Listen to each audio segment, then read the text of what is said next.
Hello students, welcome to Goyal coaching classes of mathematics. तो students, आज इस वीडियो में मैं आप लोगों को जो एमपी बोर्ड में जो भोपाल से आप लोगों को जो रिवीजन टेस्ट का जो मटेरियल आपको दिया गया है, जो कि आपको घर पे करना होता है या आप स्कूल में भी उसको टेस्ट के रूप में दे सकते हैं, उसका रिवीजन में करवाने जा रहा हूँ। अब देखो, उसमें मैं आपको जो दो प्रॉब्लम होंगे ना, उनमें मैं सिर्फ एक ही प्रॉब्लम आपको सॉल्व करके बताऊंगा। जो और वाला क्वेश्चन एक होगा वो मैं नहीं करूंगा, और ऑब्जेक्टिव सारे ही मैं आप लोगों को क्लियरली अभी अच्छे से आपको समझा देता हूँ। तो देखिए, इसमें दे रखा है बेटा, फर्स्ट में दे रखा है कि निम्नलिखित कथनों में से सही विकल्प को चुनकर लिखिए। पहला दे रखा है बेटा, फर्स्ट वन, 3 के प्रथम 5 गुणजों का योग। जो 3 है ना, 3, उसके अपने को कितने चाहिए? प्रथम 5 गुणजों का योग। जैसे 3 हो जाएगा 6, फिर 9, फिर 12 और फिर 15। ये क्या हो गए? प्रथम 5 गुणज हो गए, और इनका क्या करना है? योग निकालना है। योग बहुत ही आसान है बेटा, 3 और 6 9, 9 और 9 हो जाएगा 18, 18 और 12 हो जाएंगे आपके 30, 30 और 15 हो जाएंगे 45। यानी जो 45 वाला जो आंसर है, 45 वाला जो आंसर है वो आपका करेक्ट है। यानी ऑप्शन नंबर ए, यानी अ जो दे रखा है 45, वो आपका करेक्ट आंसर है। इसके बाद बेटा हम लोग चलें तो इसमें दूसरा दे रखा है शून्यंक, शून्यंक -2 और शून्यंक -2 और क्या दे रखा है बेटा? 5 के बहुपदों की संख्या क्या होगी? ऐसे कितने बहुपद हो सकते हैं जिनके शून्यंक -2 और 5 हो सकते हैं? तो ऐसा एक ही बहुपद हो सकता है जिसके शून्यंक क्या हो सकते हैं? -2 और 5, क्योंकि किसी भी बहुपद के जो दो शून्यंक निकलेंगे वही हो सकते हैं। बाकी जो दूसरा बहुपद आएगा तो उसके जो शून्यंक आएंगे वो क्या आएंगे? दूसरे आएंगे। तो -2 और 5 के कितने बहुपद हो सकते हैं? तो -2 और 5 शून्यंक के केवल एक बहुपद हो सकता है। यानी तो इसका भी जो ऑप्शन है, आपको जो विकल्प है वो अ वाला विकल्प आपका सही है। अब तीसरा जो दे रखा है बेटा, तीसरा दे रखा है इसमें कि कोई त्रिभुज आपके पास कौन सा बेटा? A B C. एक त्रिभुज एबीसी है और एक त्रिभुज है आपके पास डीईएफ। दो त्रिभुज है, एक त्रिभुज एबीसी है और दूसरा त्रिभुज दे रखा है बेटा डीईएफ। और इसमें देखो, एंगल बी जो है ना, कोण बी जो है बेटा, वो बराबर है किसके बराबर है? कोण ई के बराबर है। दूसरा दे रखा है कि जो कोण एफ है ना, वो बराबर है बेटा किसके बराबर है? कोण सी के बराबर है। और एबी है ना, एबी वो बराबर दे रखा है किसके बेटा? 3 डीसी के बराबर दे रखा है। तो आपको 4 ऑप्शन दे रखे हैं, 4 विकल्प दे रखे हैं। पहला दिया है सर्वांग सम परंतु समरूप नहीं है। दूसरा है समरूप परंतु सर्वांग सम नहीं है, ना तो समरूप और ना ही सर्वांग सम है। और लास्ट में दे रखा है सर्वांग सम और समरूप दोनों है। तो मेरी बात सुनो बेटा, दो तो कोण बराबर आ रहे हैं इसके, क्या है बेटा? ये कोई त्रिभुज कौन सा आपके पास? ये ले लेते हैं ए बी, और ये कौन हो जाएगा? सी, और एक कौन हो जाएगा आपके पास? डी ई और एफ। ये दो त्रिभुज है। तो कोण बी जो है वो किसके बराबर है? कोण ई के बराबर है। कोण एफ जो है ये किसके बराबर है बेटा? कोण सी के बराबर है। तो दो तो त्रिभुज बराबर आ रहे हैं, और एक भुजा का जो अनुपात है वो समानुपातिक आ रही है। तो इसका मतलब ये जो त्रिभुज होंगे आप लोगों के, ये त्रिभुज आपके समरूप होंगे परंतु सर्वांगसम नहीं होंगे। त्रिभुज क्या होगा आपका? समरूप होगा पर सर्वांगसम नहीं होगा। अब अगले में बोल रहा है नेक्स्ट जो है आपका प्रश्न क्रमांक 4, मतलब पहले का जो चौथा है उसमें दे रखा है कि समीकरण आपको दे रखा है x का वर्ग धन 1 और पूरे का वर्ग देकर दिया है -x² और बराबर दिया है 0। इसके पूछ रहा है कि इसके मूल कैसे होंगे और कितने होंगे। तो सबसे पहले तो इसको खोल लो बेटा। तो x का क्या हो जाएगा? 4, a का वर्ग, क्योंकि उससे हो जाएगा धन b का वर्ग यानी 1 का वर्ग, और -2ab यानी कौन आ जाएगा? -2x वर्ग। ठीक है ना? और क्या आ जाएगा? ये माइनस का x वर्ग है तो माइनस का x वर्ग बराबर क्या हो जाएगा? 0। ये कौन है बेटा आपके पास? x की घात 4, धन है तो धन 1 का वर्ग तो 1 हो गया, ये 2x का वर्ग और 1x का वर्ग कितना हो गया बेटा? -3x का वर्ग हो गया। ठीक है, -3x का वर्ग हो गया और बराबर में कितना हो जाएगा? 0। इसको जमा लोगे तो कुछ ऐसे जमेगा बेटा, x की घात 4 -3x की घात 2 और धन का कौन आ जाएगा? 1 और बराबर क्या आ गया? 0। थोड़ी देर के लिए आप जो x वर्ग है ना बेटा उसको y मान लो, तो क्या आ जाएगा बेटा? ये y का वर्ग हो जाएगा, माइनस कौन आ जाएगा? 3y हो जाएगा और धन आ जाएगा 1 बराबर 0।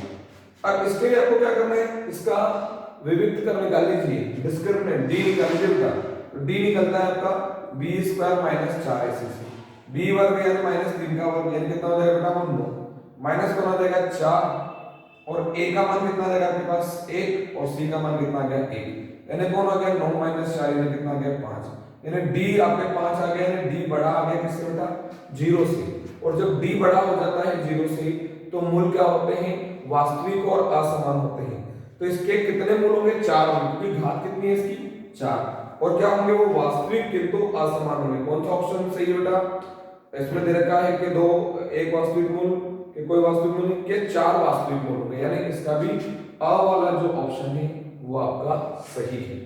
इसके बाद अगर हम लोग चलें तो अगला जो आप लोगों को दे रखा है बेटा, अगला जो आप लोगों को दे रखा है उसमें अगर आप देखेंगे तो ये तो हो चुका है। अगला दे रखा है यदि रैखिक समीकरण के, इसमें दे रखा है बेटा यदि रैखिक समीकरण के समीकरण को कोई युग्म संगत है तो इसके आलेख की रेखाएं होंगी, संगत होना, संगत अगर कोई रैखिक समीकरण आपका क्या है संगत है तो संगत हो सकता है, दो स्थिति में हो सकता है कि या तो रेखाएं क्या हो बेटा प्रतिच्छेदी हो तो भी संगत होता है, या रेखाएं क्या हो बेटा संपाती हो तो भी क्या होता है वो संगत होता है।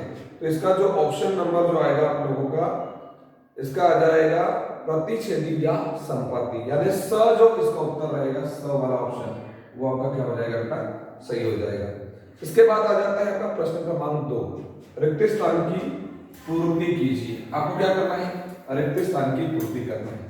पहला दे रखा है बेटा कि कर्णी 2 जो है एक संख्या है, कैसे संख्या है तो कर्णी 2 आपका एक अपरिमेय संख्या है, क्या बेटा बोलो जल्दी से अपरिमेय संख्या है, ध्यान रखना कर्णी 2 क्या है आपका एक अपरिमेय संख्या है। अब क्या बोला किन्हीं दो संख्याओं का, दूसरा वाला किन्हीं दो संख्याओं का बोल रहा है एलसीएम गुणित एचसीएफ क्या होता है, तो एलसीएम गुणित एचसीएफ जो होता है वो होता है बेटा बराबर दो संख्याओं का गुणनफल, क्या होता है बेटा बोलो जल्दी से दो संख्याओं का गुणनफल। तो ध्यान रखना कि कभी भी क्या हो जाए बेटा एलसीएम गुणित एचसीएफ बराबर क्या होगा दो संख्याओं का गुणनफल। अगला दिया इसमें तीसरा पूछ रहा है बेटा, क्या पूछ रहा है बोलो जल्दी से सभी वर्ग और रिक्त स्थान दे रखा है तो सभी वर्ग आपके समरूप होते हैं, क्या होते हैं बेटा सभी वर्ग समरूप होते हैं, ध्यान रखना।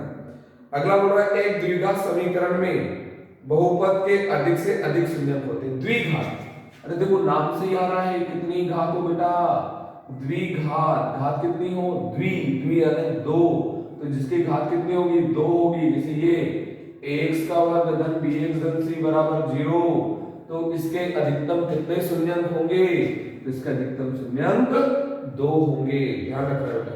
क्लियर है क्या ये प्रश्न क्रमांक 2 आपका हो गया है।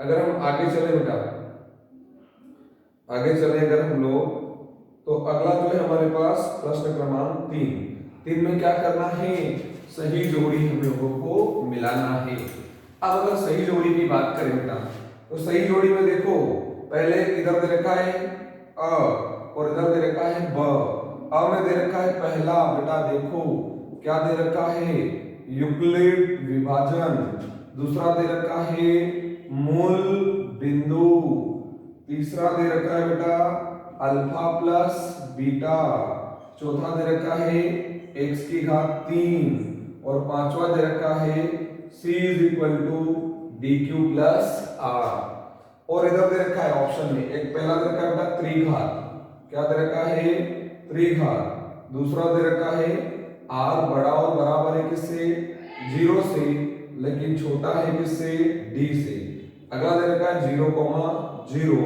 अगला दे रखा है बेटा आपको एल्गोरिथम, क्या दे रखा है बोलो जल्दी से क्या दे रखा है आपको एल्गोरिथम, ठीक है, और लास्ट में दे रखा है -b/a। तो आपको पता होगा बेटा यूक्लिड विभाजन क्या होता है आपका एक एल्गोरिथम है, मतलब इसका ये वाला ऑप्शन करेक्ट होगा। मूल बिंदु जो है आपका 0,0 होगा, अल्फा प्लस बीटा आपको पता होगा शून्याङ्कों का योगफल क्या होता है अल्फा धन बीटा बराबर माइनस का b/a, x क्यूब क्या है एक त्रिघात बहुपद, और ये C D Q plus R में आर क्या होगा, हमेशा बड़ा होगा किससे, 0 से, या बराबर हो सकता है, लेकिन जिससे डिवाइड करोगे उससे हमेशा क्या मिलेगा, आपको छोटा मिलेगा। ये प्रश्न क्रमांक आपका 4 क्या हो गया बेटा, कंप्लीट, सॉरी 3 आपका कंप्लीट हो गया है। अब अगर हम चले प्रश्न क्रमांक 4 पर, आपको अगर नोट करना है तो आप वीडियो को पॉज कर दें और सारी चीजें व्यवस्थित रूप से लिख लें और इसका रिवीजन करते रहें बेटा। मैं कोई क्लास नहीं पढ़ा रहा हूँ अभी आप लोगों को, है ना, यहाँ पर बस मैं इनके आंसर दे रहा हूँ, एक्सप्लेनेशन नहीं कर रहा हूँ। एक्सप्लेनेशन आप अगर देखना चाहे तो बहुत बढ़िया है बेटा। 10th क्लास का जो एक्सप्लेनेशन, जो मैथ्स का जो है ना, वो हमारी क्लासेस में बहुत बढ़िया रूप से चलता है। बच्चे पूरे 100 में से 100 नंबर लेकर आ जाते हैं, इतना बढ़िया हमारी क्लास में एक्सप्लेनेशन होता है। अभी तो सिर्फ मैं आपको उनके आंसर्स बता रहा हूँ। चलिए आगे चलते हैं हम लोग। तो प्रश्न क्रमांक 4 है बेटा, सत्य और असत्य। एक प्राकृत संख्या का अभाज्य गुणनखंड उसके गुणनखंडों के क्रम को जोड़ते हुए अद्वितीय होता है। तो गुणनखंड को जोड़ते नहीं है बेटा, गुणनखंड का क्या करते हैं हम लोग, गुणा करते हैं। जैसे मान लो 6 प्राकृत संख्या है, अब इसका क्या करना है हम लोगों को, अभाज्य गुणनखंड। इसका अभाज्य गुणनखंड क्या बनता है, 3 गुणित, सॉरी इसका आप चाहे तो 2 गुणित 3 गुणित 1, ये क्या हो गए इसके अभाज्य गुणनखंड हो गए। तो जोड़े नहीं है हम लोगों ने, क्या किया है, गुणा किया है, इसलिए ये पहला वाला क्या हो जाएगा आपका, असत्य हो जाएगा।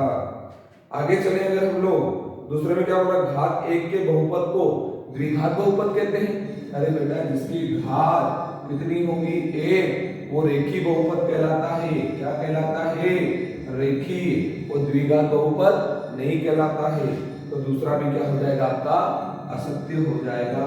दूसरा भी क्या हो गया बेटा, दूसरा भी आपका असत्य हो गया।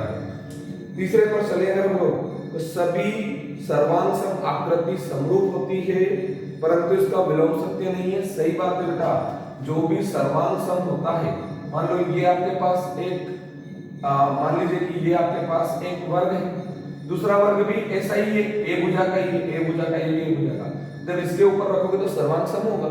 अगर ये सर्वांग सम है तो समरूप भी है। सही है, सर्वांग सम है तो समरूप भी है। लेकिन मान लो ये दूसरा वर्ग में नहीं, ये वाला बी का समरूप है पर सर्वांग सम नहीं है। मतलब कहने का मतलब समझे आप लोग के नहीं समझे, मतलब पहली बात सही बोली थी उसने कि सर्वांग सम समरूप होता है पर समरूप सर्वांग सम नहीं होता है। तो तीसरा वाला आपका हो जाएगा सत्य हो जाएगा बेटा। ठीक है, तो तीसरा ऑप्शन आपका सत्य हो जाएगा। अब अगले में पूरा चौथे में एक द्विघात समीकरण, एक द्विघात समीकरण दे रखी है। कौन सी बेटा, x का वर्ग धन bx धन c बराबर 0। एक द्विघात समीकरण दे रखी में दो भिन्न वास्तविक मूल्य होते हैं, भिन्न और वास्तविक मूल्य होते हैं कब, जब क्या बोल रहा हूं, b² माइनस 4ac छोटा हो जाए 0 से। इसका मतलब क्या हो गया, d छोटा हो गया 0 से। बिल्कुल सही है बेटा, सॉरी बिल्कुल असत्य है। क्यों असत्य है, क्योंकि d अगर छोटा हो जाता है 0 से तो मूल आपके काल्पनिक होते हैं। कैसे होते हैं बेटा, काल्पनिक होते हैं। लेकिन यहाँ पर d छोटा हो रहा है और वो पूछ रहा है कि क्या मूल वास्तविक और भिन्न होंगे, तो गलत हो गया, यानी क्या हो जाएगा आपका, असत्य हो जाएगा। क्या हो जाएगा बेटा, असत्य हो जाएगा। इस वाले केस में मूल कैसे होंगे, काल्पनिक होंगे। और वो पूछ क्या रहा है कि दो भिन्न वास्तविक मूल्य होते हैं, भिन्न वास्तविक मूल्य मिलेंगे कब, जब d बड़ा होगा 0 से। लेकिन यहाँ d क्या आ रहा है, छोटा आ रहा है, किससे, 0 से। तो मूल कैसे होंगे, काल्पनिक होंगे। इस वाले रूप में मूल कैसे होते हैं, वास्तविक और भिन्न होते हैं। ये चैप्टर 4 में जो मूलों की प्रकृति हम लोग देखते हैं तो वहां पर दे रखा है बेटा। आगे चले, इसमें दिया है कि बेटा a1 बटे a2 बराबर नहीं है किसके, b1 बटे b2 के। ये शायद पांचवा है आपके चौथे प्रश्न का।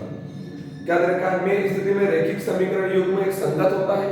मैंने बताया था दो केस में, एक कौन सा, प्रतिच्छेदी होती है रेखा तो क्या होता है, संगत। एक कौन सा बेटा, संपाती होता है तो क्या होता है, संगत होता है। तो इसकी कंडीशन, इसकी स्थिति पता है, प्रतिच्छेदी रेखा होना यानी a1 बटे a2 बराबर नहीं होना b1 बटे b2, और इसमें क्या होता है, संगत होता है, यानी ये क्या हो जाएगा आपका, सत्य हो जाएगा। क्या हो जाएगा बेटा, सत्य। एक आखिरी प्रश्न दे रखा है, प्रश्न क्रमांक 5, और इनका क्या करना है, बोलो जल्दी से, बोलो क्या करना है, एक वाक्य में हमको उत्तर देना है। एक वाक्य में उत्तर दे देते हैं। देखो बेटा, रैखिक समीकरण युग्म का सबसे व्यापक रूप, जो रैखिक समीकरण होती है ना, उसका व्यापक रूप क्या होता है? ये होता है बेटा ax plus by plus c बराबर 0। ये क्या है? रैखिक समीकरण युग्म का सबसे व्यापक रूप है। आगे चले तो दो आकृतियां जिनके आकार समान हो परंतु आवश्यक रूप से वो अपमाप समान ना हो, क्या कहलाती है? जिनके आकार तो समान हो, आकार क्या हो? एक जैसे। जैसे मान लो ये वर्ग है तो दूसरा ये भी क्या हो गया? एक वर्ग हो गया। तो आकार क्या हो गए? समान। अरे आकार क्या हो गए? समान, लेकिन उनकी माप क्या है? समान नहीं है। तो कैसे कहलाएंगे आपके समरूप? क्या कहलाएंगे बेटा? बोलो जल्दी से, क्या कहलाएंगे? समरूप कहलाएंगे। आगे चलते हैं, द्विघात, तीसरा वाला बेटा, तीसरे वाले में क्या लिखा है? द्विघात समीकरण। ये देखो, x का वर्ग धन bx धन c बराबर 0। ये क्या है आपकी? द्विघात समीकरण है। के शून्यांक, एक क्या है? अल्फा और दूसरा क्या है? बीटा हो तो शून्यांक का योगफल और गुणनफल लिखिए। योगफल बेटा अल्फा धन बीटा बराबर माइनस बी बटे ए, अभी सही जोड़ी मिलाई थी उसमें भी था। दूसरा है गुणनफल अल्फा इंटू बीटा बराबर सी बटे ए। ये ध्यान रखना, ये योगफल है और ये गुणनफल है। अगला दे रखा है इसमें चौथा, पाइथागोरस प्रमेय का कथन लिखिए। तो पाइथागोरस प्रमेय का कथन याद होना चाहिए बेटा। पाइथागोरस प्रमेय का कथन जो है, पाइथागोरस का कथन जो है वो क्या है बेटा? वो ये है, ध्यान से सुनो, कर्ण का वर्ग अन्य दो भुजाओं के वर्गों के योगफल के बराबर होता है। ध्यान देना, मैंने फिर से आप चाहो तो वीडियो की एक एक लाइन को क्या करो? रोक कर सुनो और उनको लिखो कि कर्ण का वर्ग क्या होता है? अन्य दो भुजाएं। तो एक कौन सी भुजा होती है? लंब होती है, और एक कौन होती है?